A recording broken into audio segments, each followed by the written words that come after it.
Assalamualaikum dan selamat pagi semua. Pada kali ini, kumpulan kami yang terdiri daripada saya sendiri, Muhammad Rizwan Bizraidi, Nur Iwana binti Abdul Wahab Khalil dan Farhan Atila binti Asmadi akan mempersembahkan dapatan temu bual seorang guru cemerlang melandaskan falsafah pendidikan kebangsaan FPK dan falsafah pendidikan guru FPG bagi tugasan dua penghasilan produk berkumpulan bagi kod khusus EDUP 3093 Falsafah dan Perkembangan Pendidikan di Malaysia. Pensyarah kami iaitu Dr. Ma'ali bin Abi Digani dan kita akan ke seterusnya. Jadi saya akan ceritakan sedikit tentang FPK dan FPG. Guru merupakan nadi utama dalam sistem pendidikan negara yang berperanan membentuk modal insan berkualiti untuk pembangunan bangsa dan negara. Seorang guru cemerlang bukan sahaja sekadar menyampaikan ilmu, malah menjadi pembimbing yang membentuk sasian dan kepribadian pelajar agar seimbang dari segi intelek, rohani, emosi dan jasmani. Dengan kata lain, pembentukan murid secara holistik, keseluruhan. Menurut Tun Dr. Mahathir Mohamad 2019, pendidikan bukan sekadar menimba ilmu, tetapi membentuk insan yang mampu berfikir, berakhlak dan menyumbang kepada masyarakat. Kata-kata ini menegaskan bahawa peranan guru bukan hanya dalam aspek akademik, tetapi turut meliputi pembangunan moral dan nilai kemanusiaan. Oleh itu, konsep guru cemerlang hendaklah berlandaskan dua tonggak utama pendidikan negara, iaitu falsafah pendidikan kebangsaan FPK dan falsafah pendidikan guru FPG. Falsafah ini menjadi panduan komprehensif kepada guru untuk melaksanakan tanggungjawab dengan penuh profesionalisme dan integriti ke arah melahirkan generasi berilmu, bertanggungjawab, berdaya saing, berakhlak dalam menghadapi cabaran dunia moden. Ini merupakan guru cemerlang yang kami temuduga. Jadi ini merupakan latar belakang ringkas. Nama beliau adalah Azaman bin Zakaria, lahir pada 17 Januari 1971. Beliau berasal dari Kampung Talak Cabang 4, Tumpat, Kelantan. Jawatannya ialah guru bahasa Melayu. Sekolah pertama beliau adalah di Sekolah Menengah Sains Lahad Datu dan sekolah terkini itu Sekolah Menengah Sains Tengku Muhammad Faris Petra. Baiklah, ini merupakan bukti temu bual saya bersama Cikgu Azaman. Baiklah, jadi tanpa melengahkan masa lagi, kita akan bergerak ke perkaitan temu bual dengan FPK dan FPG. Jadi, tunggu apa lagi? Jom. Untuk aspek pertama ialah latar belakang peribadi. Latar belakang peribadi Cikgu Azaman ialah beliau berasal dari keluarga yang sederhana di kawasan luar bandar iaitu Tumpat. Ayahnya bekerja sebagai penanam padi dan tukar rumah. Ibunya pula merupakan seorang suri rumah sepenuh masa. Beliau membesar dalam suasana kampung yang sederhana dan dikelilingi sawah padi. Saya masih ingat kata-kata beliau bahawasanya setiap hari jalan kehidupan beliau adalah sawah pagi, sekolah. Sawah pagi, sekolah. Maksudnya pada waktu pagi beliau akan ke sekolah dan pada waktu petang beliau akan menolong ayahnya bercucuk tanah sawah padi ataupun menjaga ternakan iaitu seekor lembu. Sejak kecil telah dididik dengan nilai kerja keras, tanggungjawab dan kesederhanaan hidup. Beliau juga pernah membantu bapa di hal-hal padi dan melakukan kerja sambilan seperti menjaga lembu untuk menampung kos pengajian, menjadi seorang berdikari, berdisiplin dan mempunyai empati terhadap kesusahan orang lain.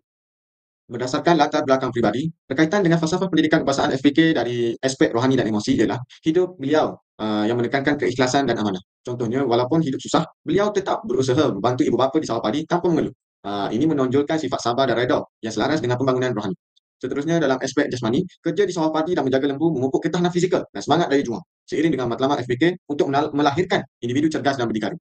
Dari aspek intelek pula, walaupun latar hidup sederhana, beliau berazam untuk melanjutkan pelajaran hingga ke peringkat universiti. Contohnya, beliau sanggup bekerja sambilan demi yuran pengajian. Dengan ini, itu menggambarkan tekad memperkembangkan potensi intelek.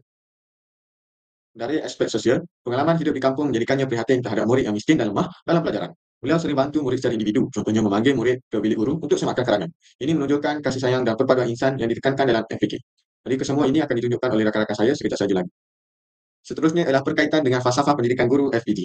FPG menegaskan bahawa guru perlu berpekerti mulia, progresif dan saintifik serta menjamin pembangunan individu dan masyarakat. Bagi nilai guru berpekerti mulia, didikan ibu bapa yang menekankan Cikgu Azaman dalam sikap kejujuran dan amanah menjadikannya guru yang ikhlas dalam mendidik. Contohnya, beliau sering berkata, nawaitu kerana Allah Subhanahu Wa Taala, menunjukkan beliau mempunyai niat mendidik dengan keikhlasan. Seterusnya, guru progresif dan inovatif. Walaupun beliau datang dari latar kampung, beliau sentiasa berinovasi dalam PDPC. Contohnya mencipta acuan karangan bagi membantu murid menulis karangan dengan lebih baik, selaras dengan prinsip guru kreatif dan saintifik. Saya ingat bahawasanya beliau berkata, asbab musabab saya mencipta acuan karangan ialah kerana kini murid-murid naik ke tingkatan 4 dengan kosong. Istilah kosong itu bermaksud tiada PMR dan tiada PD3. Jadi beliau berkata bahasanya murid sekarang tidak mahir dalam menulis karangan, dalam memperkembangkan idea-idea karangan dalam penulisan mereka. Jadi beliau mencipta acuan karangan ini sedikit sebanyak dapat membantu murid-murid dalam mencipta karangan supaya mendapat markah yang baik dan tinggi. Okay. Untuk aspek guru menjaga kepentingan murid. Pengalaman hidup susah menjadikan beliau empati terhadap pelajar yang lemah. Contohnya beliau memberi perhatian tambahan kepada pelajar kurang cemerlang hingga cemerlang mencapai keputusan setanding kelas hadapan. Masa yang diambil untuk beliau memanggil pelajar yang lemah ini adalah pada 7 pagi hingga 7.40 pagi. Ini merupakan waktu di mana kami pelajar asrama, saya selaku bekas pelajar sekolah menengah sains Tengku Muhammad Faris Petra, pada waktu ini kami dengan izin rokol pada waktu pagi. Jadi pelajar tersebut tidak menghadiri perhimpunan pagi itu dan terus ke bilik guru bersama Cikgu Azaman untuk membuat karangan. Bagi nilai guru sebagai pembina masyarakat, latar hidup kampung mendorongnya untuk kembali berbakti kepada masyarakat luar bandar melalui pendidikan. Ini sejalan dengan FPG yang menekankan guru berperanan membina masyarakat yang berilmu dan bertanggungjawab. Seterusnya, latar belakang pendidikan Cikgu Azaman bin Zakaria. Pada tahun 1991, beliau mendaftar di Universiti Kebangsaan Malaysia dalam bidang psikologi dan tamat pengajian pada tahun 1995. Selepas itu, pada tahun 1996, beliau menyambung pengajian di IPG Raja Melewa dalam program KPLI iaitu Kursus Perguruan Lepasan Ijazah selama 1 tahun. Pada 6 Januari 1997, beliau lapor diri sebagai guru di Sekolah Menengah Sains Lahad Datu Sabah yang merupakan posting pertama beliau bersama 10 orang guru baru yang lain. Pada tahun 1997 hingga Jun 2002, beliau berkhidmat di SMS Lahad Datu selama hampir 5 tahun 6 bulan. Pada Jun 2002, beliau pindah ke SM Sains Tengku Muhammad Faris Petra, Kelantan dan mula mengajar subjek Bahasa Melayu. Pada tahun 2000 hingga 2025, beliau berkhidmat di SM Sains Tengku Muhammad Faris Petra selama 23 tahun sehingga kini iaitu tahun 2025. Beliau telah mencapai banyak kejayaan dalam akademik terutamanya keputusan SPM. Tahun 2025 ini juga menandakan 28 tahun perkhidmatan beliau sebagai seorang guru. Semasa menempuh alam pendidikan, Cikgu Azaman menunjukkan nilai dan semangat yang selari dengan falsafah pendidikan kebangsaan FPK dan falsafah pendidikan guru FPG. Dilahirkan dalam keluarga petani yang serba sederhana, beliau berusaha gigih untuk mengubah nasib diri dan keluarga melalui pendidikan. Pengorbanan besar seperti menjual lembu demi membiayai iuran pendaftaran di UKM pada tahun 1991 mencerminkan usaha membangunkan potensi diri secara menyeluruh yang sejajar dengan matlamat FPK untuk melahirkan insan seimbang dari segi intelek, rohani, emosi dan jasmani. Pemilihan bidang psikologi membuktikan kecenderungan beliau terhadap perkembangan sahsiah dan pemikiran manusia. Beliau memilih menyambung KPLI di IPG Raja Melewa pada tahun 1996. Pilihan ini dibuat atas dasar tanggungjawab untuk membantu keluarga dan masyarakat, mencerminkan ciri guru berpekerti mulia dan komited seperti dalam FPG. Sikap ikhlas, berilmu dan berprinsip ini selari dengan ciri guru yang menjunjung aspirasi negara melalui pendidikan. Sepanjang 28 tahun dalam dunia pendidikan, Cikgu Azaman telah menunjukkan amalan profesional dan nilai keguruan yang mencerminkan FPK dan FPG. Bermula di Sekolah Menengah Sains Lahad Datu, kemudian berpindah ke SM Sains Tengku Muhammad Faris Petra. Sejak 2002 hingga kini, beliau berpegang kepada prinsip mendidik murid agar cemerlang dan menjadi insan berguna selari dengan FPK yang menekankan pembentukan insan harmonis dan berakhlak mulia. Beliau turut menunjukkan sifat guru progresif dan inovatif seperti digariskan dalam FPG. Antaranya ialah penghasilan acuan karangan untuk membantu murid lemah menulis dengan lebih tersusun dan mencapai markah tinggi. Komitmen beliau terserlah apabila berjaya membimbing pelajar kelas hujung hingga setanding dengan prestasi kelas hadapan. Ini membuktikan semangat guru yang tidak berputus asa dan menjadikan kejayaan murid sebagai misi utama sejajar dengan FPG. Seterusnya, pengiktirafan Cikgu Azaman bin Zakaria sebagai guru cemerlang. Sepanjang perkhidmatan, beliau telah menerima anugerah perkhidmatan cemerlang ABC sebanyak 3 kali iaitu pada tahun 2001, 2008 dan 2018. Penganugerahan ini merupakan pengiktirafan terhadap integriti, komitmen dan kualiti kerja beliau yang konsisten dalam mendidik pelajar. Ia mencerminkan usaha berterusan dalam membangunkan insan yang berilmu, berakhlak dan menyumbang kepada masyarakat sejajar dengan objektif FPK.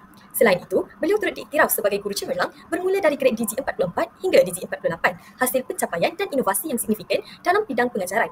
Antaranya termasuklah penghasilan inovasi acuan karangan yang membantu pelajar meningkatkan prestasi dalam subjek Bahasa Melayu, terutama pelajar dari kelas hujung.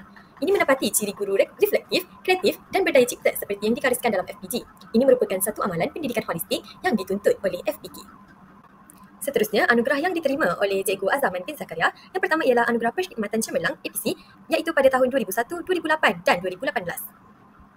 Yang kedua, anugerah yang diterima oleh beliau ialah Anugerah Guru Cemerlang Bahasa Melayu dari grade DG44 ke DG48. Dan yang terakhir sekali ialah pengiktirafan atas inovasi PDP yang dilakukan oleh beliau iaitu Inovasi Acuan Karangan.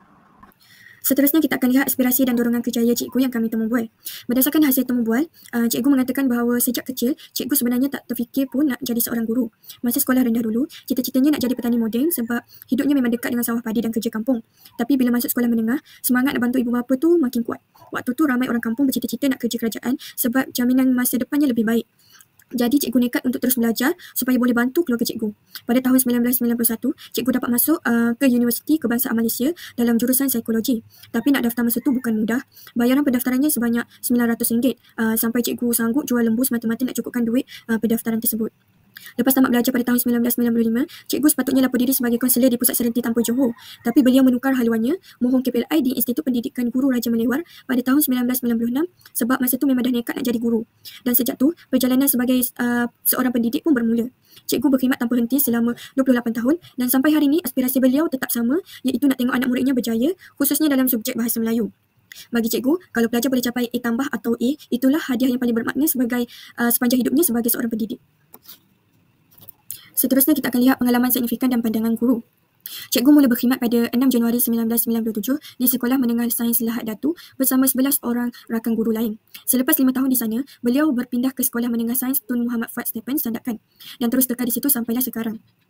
Sepanjang hampir 3 dekad dalam dunia pendidikan, pelbagai pengalaman berharga telah dilalui. Salah satunya ialah kejayaan beliau mengajar 2 kelas hujung tetapi mampu menghasilkan keputusan SPM setanding dengan kelas hadapan. Untuk bantu pelajar lemah menulis karangan, cikgu telah hasilkan satu inovasi yang dinamakan sebagai acuan karangan. Melalui acuan ini, pelajar lebih mudah nak susun idea dan bina ayat dengan jelas. Bagi cikgu, kalau pelajar tak faham, guru kena cari cara yang pelajar boleh faham. Bukanlah harapkan satu cara sahaja. Selain itu juga, beliau juga selalu panggil pelajar yang lemah ke bilik guru, minta mereka tulis 2 atau 3 perenggang dan semak terus depan-depan. Cara ini memang berkesan sebab keputusan sekolah menunjukkan peningkatan yang sangat ketara, iaitu pada tahun 2022, CPK Bahasa Melayu ialah 3.5 dan tahun 2023 turun ke 0.33 dan tahun 2024 kekal cemerlang dengan 0.37. Seterusnya kita atas usaha dan dedikasinya, cikgu pernah terima anugerah perkhidmatan cemerlang sebanyak 3 kali, iaitu pada tahun 2001, 2008 dan 2018. Sekarang beliau berkhidmat sebagai guru cemerlang DG44 hingga DG48. Bagi cikgu, jadi guru bukanlah sekadar mengajar isi pelajaran sahaja, tapi membentuk manusia. Katanya, guru mestilah banyak ilmu sebab budak zaman sekarang ni lagi laju daripada kita. Teknologi pun semakin canggih. Cikgu juga tekankan pentingnya integriti dan komitmen. Katanya, guru dulu balik lewat sebab siapkan kerja murid. Tapi sekarang, ramai guru muda tunggu depan mesin panjkat 5 minit sebelum sebalik. Pesan cikgu, guru mestilah amanah, jujur dan menepati masa. Yang paling penting sekali, iaitu niatkan segalanya kerana Allah. Mengajar bukanlah untuk ganjaran, tapi untuk bantu murid ini berjaya, bantu keluarga mereka dan akhirnya bantu negara. Daripada temu bual kami bersama cikgu, kami belajar bahawa kejayaan seorang guru tak datang sekelip mata. Ia hasil daripada usaha yang berterusan, keikhlasan dalam mendidik dan kesungguhan untuk lihat anak murid berjaya. Cikgu ni bermula dari kehidupan kampung yang biasa, tapi semangatnya untuk bantu keluarga dan mendidik anak bangsa menjadikan beliau ni seorang guru cemerlang yang dihormati. Kisah beliau tunjukkan bahawa bila kita buat sesuatu dengan niat yang betul, bekerja dengan jujur dan ada komitmen tinggi, kita juga boleh jadi guru yang cemerlang. Harapan cikgu dan kami semua ialah agar generasi guru muda terus bawa semangat ni, kita haruslah menanamkan dalam diri kita bahawa mendidik ni bukanlah sekadar untuk hasil atau keputusan, tapi untuk melahirkan manusia yang berilmu, berakhlak dan juga berguna kepada masyarakat. Daripada temu bual kami bersama